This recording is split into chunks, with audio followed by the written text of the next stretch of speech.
Game day. Everything you did all week leads to this moment. The talk, the noise, the predictions. None of it matters once that ball is kicked. Today, it's the Hoosiers versus Penn State, and the opportunity is right in front of them. We're breaking down the keys to the game, what the offense must establish early, how the defense controls the line.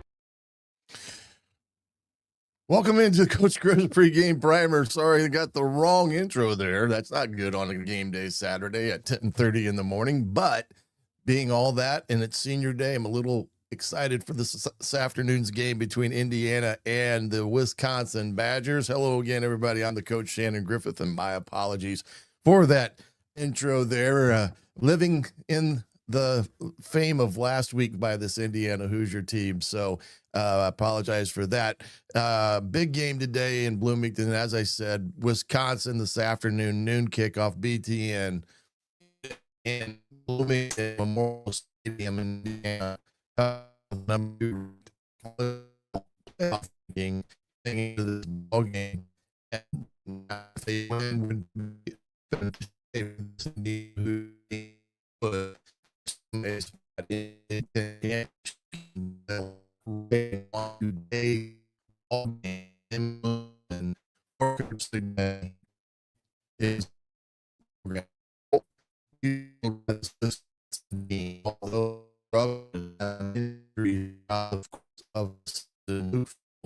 was a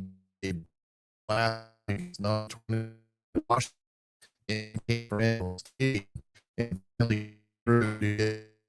very that they've been covering and they had played what we would call a very, very, very difficult.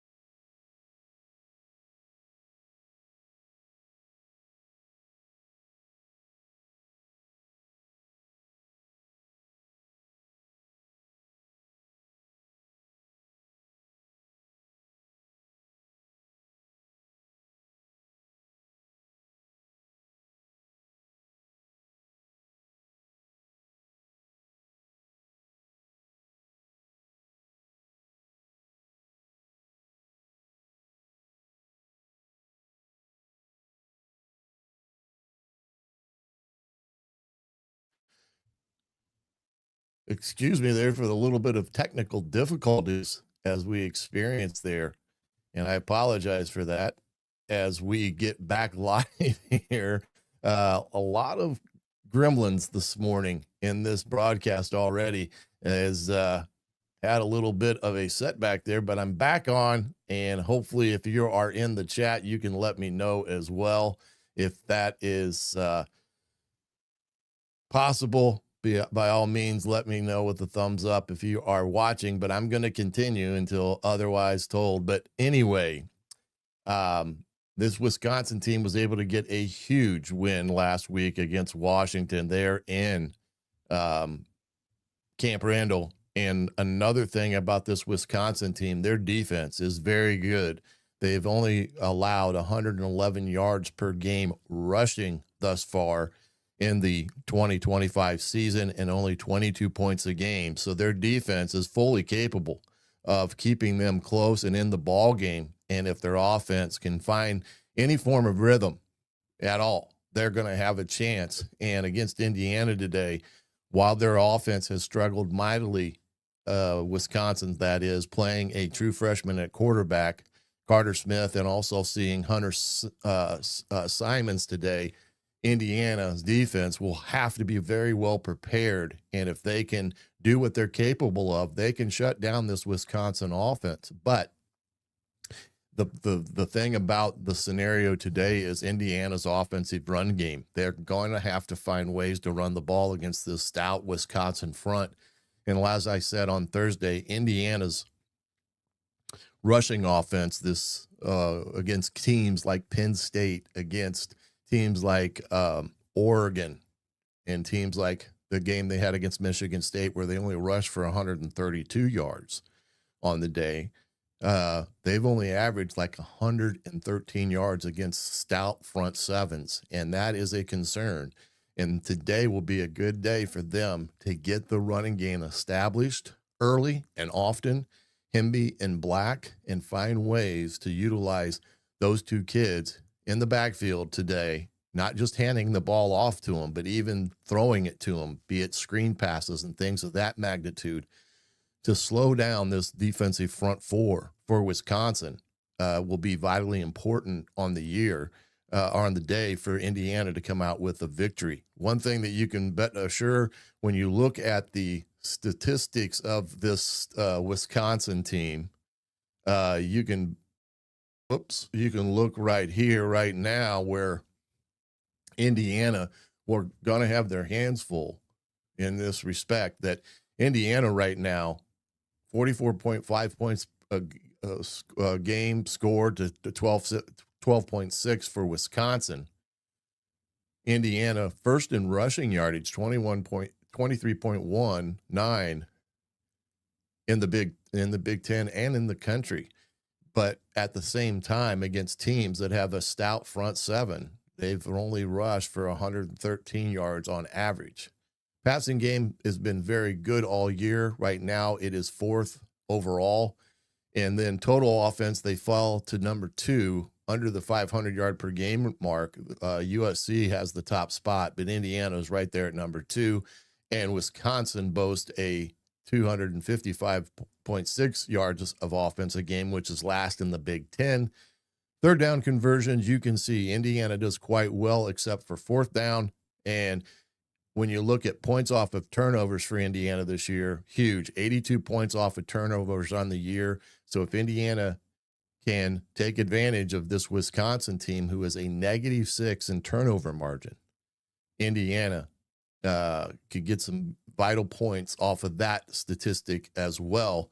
And we'll find out for the biggest part of it when you talk about Indiana's offense. They're going to have to find ways to also keep this Wisconsin defense off balance for the better part of the day. And I know that Fernando Mendoza, who's played very, very well for the better part of the year, again, is going to be a key ingredient for Indiana to have success today, is the fact that they're going to have to find ways to utilize him, not just in the pocket, but also out on the perimeter as well, by getting him outside the pocket, change the launch points, get some bootlegs, maybe some nakeds in the game. And then you look at the defensive stats of these two teams. Indiana is topping about every category. You can see the rushing defense for Wisconsin right now is 7th overall in the conference at 111.3 yards per game on the ground, 22.3 points given up. And then total defense, they are 11th in the Big Ten, where Indiana is 4th. Indiana overall is 2nd in rush defense and have done very well in that category all year, and therefore have been very dominant on this side of the football, especially there. I know it's in small print, especially in third down conversion areas. Indiana, 27%. That is a phenomenal statistic, that offensive teams are only able to convert third down conversions 27% of the time. That's incredible in that regard, as is red zone touchdowns, only 29% of the time. Overall sacks, Indiana at 31, and then Indiana is 2nd in the nation at +13 in turnover margin on the year, which has been a huge benefit for this Indiana team all year long when it comes to getting turnovers, especially in key situations. So the tail of the tape says Indiana should be very dominant against this Wisconsin team, just from a defensive standpoint. But when you look at offense comparing against this Wisconsin defense, you can see the red flag there when it comes to running the football. Indiana will have to find ways to create running advantages for them against Wisconsin, who will play very tough up front. They swarmed and smothered Wisconsin a week ago. I'm sorry, Washington a week ago. And Washington had been a pretty darn good team throughout the year offensively, except against Wisconsin. And they had a hard time moving the football against them. And Oregon, even though they won 21-7, that was out in Oregon. That ball game was a tight ball game up through the third quarter. And Oregon really didn't start running the football with any authority until in the third quarter when they started to get on track in that ball game. So things to look for in this ball game today. Can Indiana get off to a great start, especially in the run game? If they have trouble running the football and become one-dimensional in their attack, they're going to have a hard time of moving the ball against this stingy Wisconsin defense. And if you give a team like this any sign of hope, any indication that they have a chance, you will get a hard-fought, tooth-and-nail football game, just like Indiana was a week ago at Penn State when they were up 20-7 early in the third quarter. And then Penn State went on a 17-point run that gave them the lead 24-20 with a minute and 30 some odd seconds left in the game before Mendoza's heroics. So those are things that you got to consider in this ball game. And it's going to be a big game for Indiana in the sense, like I said earlier, they are playing for something today. This is not a meaningless game. This is a game to get them into the Big Ten championship. This is a game to continue to secure a top 4 CFP ranking. So a lot rides on today's game today in Bloomington. The one other thing to point out in this is some of these key players that we're going to see today, especially from this Wisconsin Badger team. And they are a very capable team when it comes to some of their athletes. This one here is with their best cover corner in Ricardo Hallman, 7 interceptions a year ago. He's the guy to take a big look at when it comes to who they put him on. If Elijah Surratt's able to go today, you can rest assured this will be a man that will be over Indiana's best receiver. Yeah, Joe, thanks for coming and watching here this morning. Last home game of the season and a beautiful November day, going to be in the upper 60s. And whenever can we say a game's been in November this nice in Bloomington, therefore the country, and going to enjoy this weather today there in Bloomington. The other quarterback situation there at Wisconsin, you have Carter Smith. He's the true freshman, 4-star out of Fort Myers, Florida. He hasn't thrown the ball very much. It's a thing that they have struggled with this year, but he's a guy that is the future of this Wisconsin football team, and he's a solid quarterback. And for a young kid, he's very composed. He has the ability to be that runner as well when needed, but he's a guy to keep your eye on, as is Hunter Simons, the guy that is a portal transfer from Southern Illinois.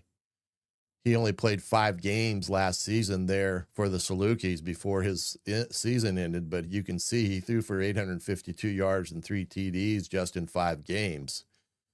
This year he's thrown 5 picks, but he's completing only about 51% of his throws. And he's the guy that's probably the better thrower of the two. And part of that is experience, but you will see probably both of these guys today.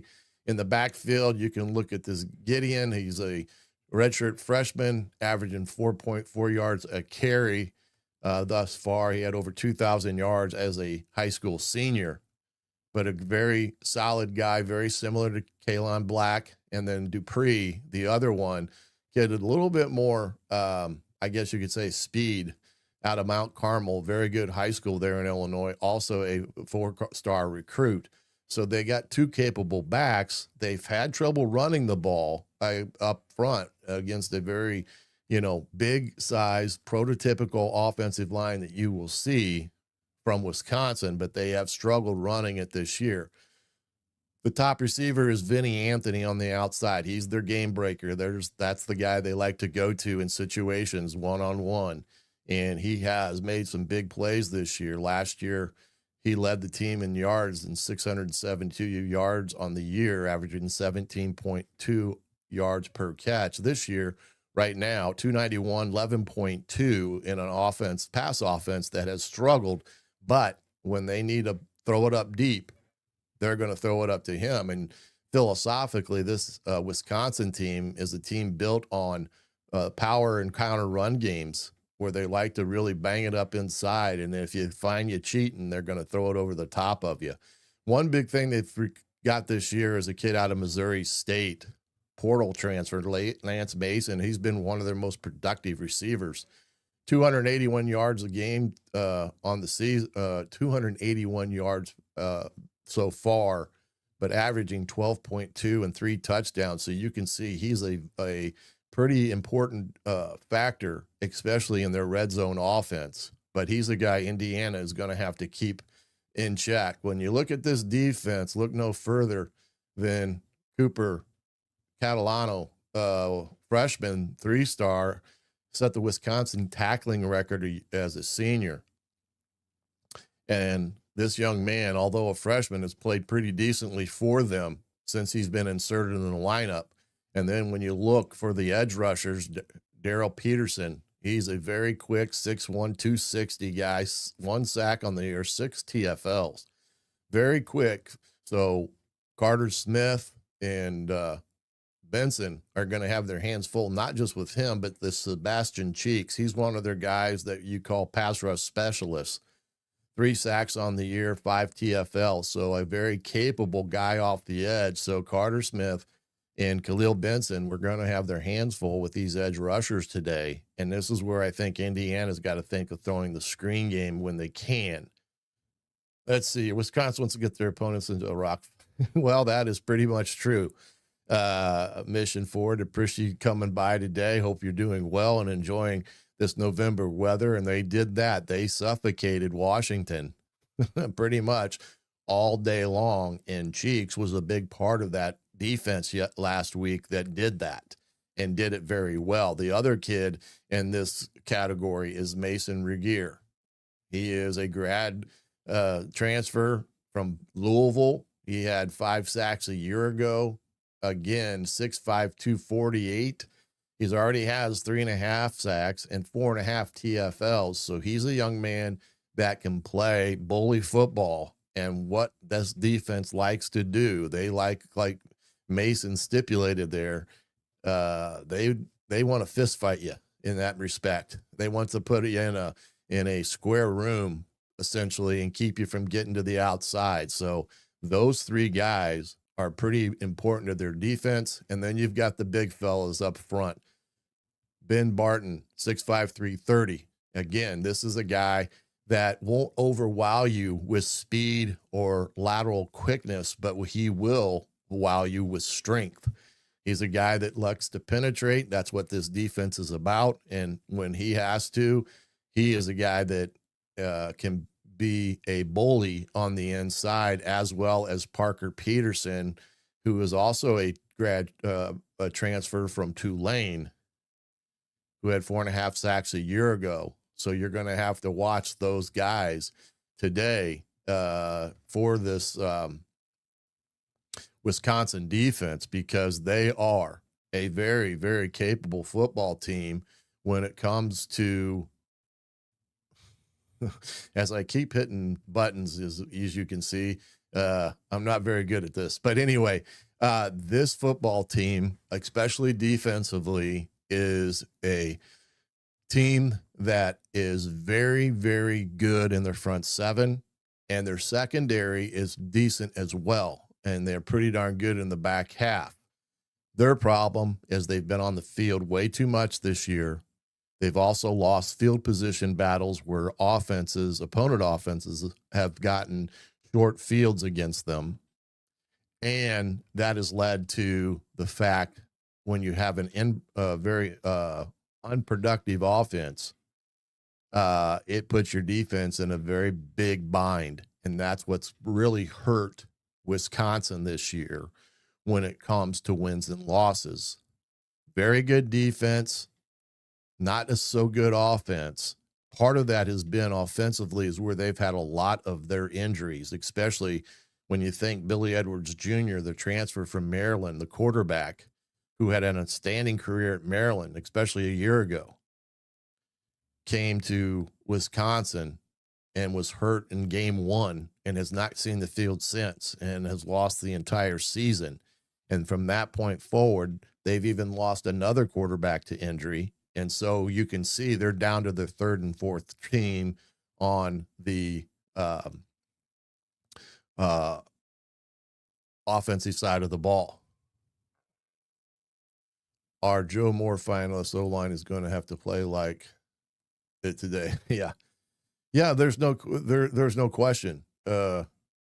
And that's what I was saying there, Mission, is the same thing that you're referencing there today, is if Fernando has some time to maneuver and to read the defense, they can have success throwing the football. And Indiana's had success all year throwing the football for the better part of the year. And there's no indication today, other than maybe a very windy day in Bloomington, that will change. Now, Fernando at times has struggled early on in games, but for the most part, he's been pretty much on point all year.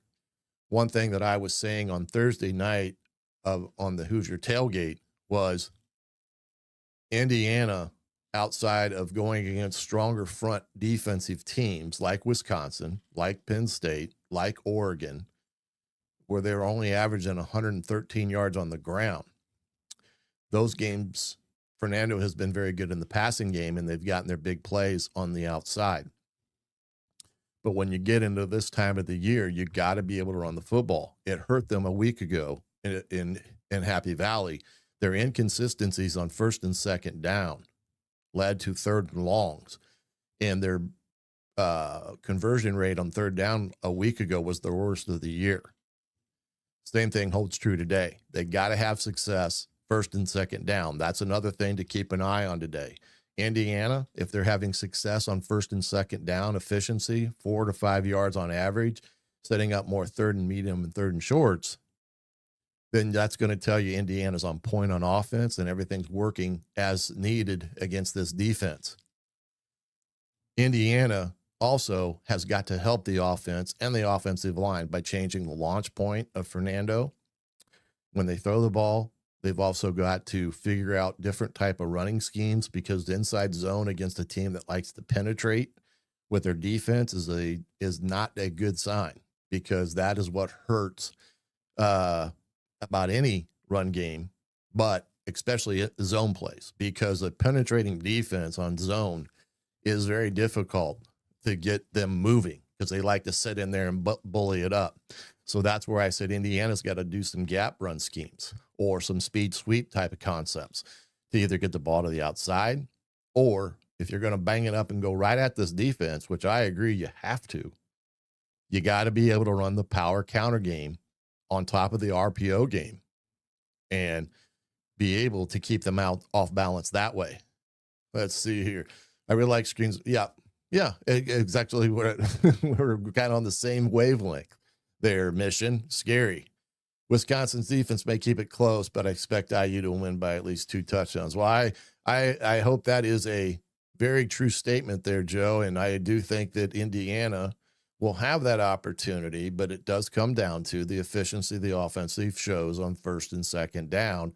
And if they don't give a team like Wisconsin any hope, and they get on them at the start of the ball game and start putting drives together and scores together, this Wisconsin team, like you said, will eventually fold in that third quarter, second half, whatever it may be, because they're just getting beat. But if you give them any hope, especially on offense, where they're having a day moving the ball against a very difficult Indiana defense, you're going to get their best game. They'll be like sharks in the water and, with blood in the water. So that will be the pivotal thing. And like I said, for Indiana's offense, efficiency, first and second down, conversion downs, and then success in the red zone, which they've done pretty much all year.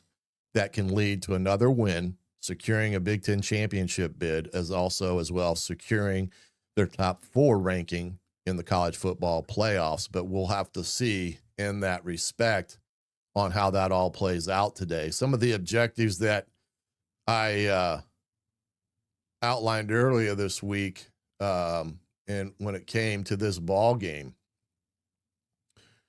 and as you can see here on offense, where Indiana, I think, needs to have at least 185 yards on the ground. If they can do that, that's a positive. If they can throw for 275, that's another thing that I think will be key against this Wisconsin pass defense. They're giving up 220, and the reason why they're giving up that many yards throwing to a degree, and that's not a lot of yards in today's game, is because their run defense has been so good. They got to win the money downs of third down or fourth down if they go for it. 100% points in the red zone, and then Indiana, I think, has to score 30-plus points and give them a great chance at winning. Defensively, again, this is where Indiana holds its biggest advantage when you look at this ball game. Wisconsin's only averaging 115 yards on the ground. Indiana, 80 yards would be a pivotal point, even though they're only giving up 87. So I think they can hold them to under what Indiana's giving up. Pass defense today is critical. They're only giving up Indiana. Wisconsin's only averaging 140 yards through the year. Indiana's pass defense is, like I said, 4th in the Big Ten with over 200 and some yards a game. So if Indiana can hold Wisconsin to that average, they're going to be smothering against this and hold them to no more than 13 points on the day, because Wisconsin is only averaging about 13 in that respects. Yeah, this is, like I said, this is where the biggest differential is, Mission. 5th for Indiana total defense is number 5. Wisconsin is like 133rd in the nation. So that is, you're correct in that respect, is that suffocating defense that Indiana has got to be a huge advantage today. And this has got to be a big category. Win the turnover battle. Indiana's like plus 14, plus 13 on the year. Wisconsin's -6. So you can see they have a tendency to turn the ball over, and Indiana's been very good at generating takeaways. Another key component of today's game, guys, is special teams. I like to see our punt team get more aggressive again, at least averaging about 15 yards a return if possible, and set up a score with a kick game, which they were doing earlier in the season. Of course, 100% of PATs and field goal under 35 yards for field goals. That's not been a problem for Indiana this year. They've been very good in their point after attempts and field goals. So that, again, is key. And then win the field position battle, because that's ultimately going to give Indiana a better chance of having the ability to drive a short field and put Wisconsin's offense in the hole and give them the long field to drive today in Bloomington for Indiana to come out with a win. The other thing to note is Indiana has been very good this year at getting scores right before the half. They've done it pretty much all season, where they've taken the 2-minute offense prior to halftime and gone down the field and got points, which has been vitally important. It was important a week ago against Penn State, because they went in at halftime up 17-7, and that it was critical in that ball game a week ago, and one of those pivotal points in the game as well, and all that. Yeah, winning the field position stops the rock fight. I agree, Mission. Appreciate that one. in your very candid way of putting it. I agree with you. But again, Indiana today, a lot of things to play for. Big Ten championship bid, remain in the top 4 of the college football playoffs, and also last game of the regular season in Memorial Stadium 2025. Indiana's been perfect at home under Kurt Signetti. That has got to be worth a touchdown in today's ball game. So, and all that being said, Indiana is in good hands when they're at home, especially against when Indiana has a sellout crowd on hand. I want to appreciate you guys for joining me here this morning in this Coach Griff's pregame primer of number 2 Indiana versus Wisconsin. Remember, about 30 minutes after the game today, join Jim Coyle and myself for the Indiana Sports Beat post-game show. We will have that up on our X account so that you know when that will be. And normally we say around 4 o'clock in a game like today, 3:30ish, 4 o'clock. You can expect that. Come back and join us as we have a nice discussion of what takes place today there in Memorial Stadium on Senior Day, and also have a chance for you guys to ask questions or comments like we always do for full participation. That's what we like to have, is your guys' input when we talk about Indiana football. Well, enjoy the game today. Enjoy festivities. If you're in Bloomington at a tailgate right now, by all means, it's time to head to the stadium and get ready for today's big game here at noon between Indiana and Wisconsin. For now, I'm the coach, Shannon Griffith. You've been watching Coach Griff's pregame primer, all here on the Hoosier Tailgate on thehoosier.com. We'll see you after the game, everybody. Thank you.